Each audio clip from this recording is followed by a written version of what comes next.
নমস্কার, পুনর্জন আয়ুর্বেদা বাংলায় আপনাকে স্বাগত। আজ আমরা কথা বলবো খালি পেটে ডাবের জল খেলে কি কি সুফল পাওয়া যায় সে বিষয়ে। শীত, গ্রীষ্ম কিংবা বর্ষা এই ৩ ঋতুতে সুস্থ থাকার অন্যতম ভরসা হলো ডাবের জল।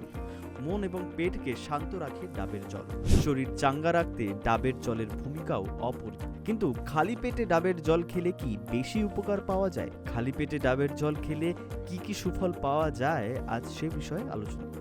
শরীর থেকে সকালে মলমূত্রের মাধ্যমে ক্ষতিকারক পদার্থ বেরিয়ে যায়, ফলে এরপর শরীরকে সক্ষম রাখতে ভিটামিন ও খনিজ উপাদানের প্রয়োজন হয়।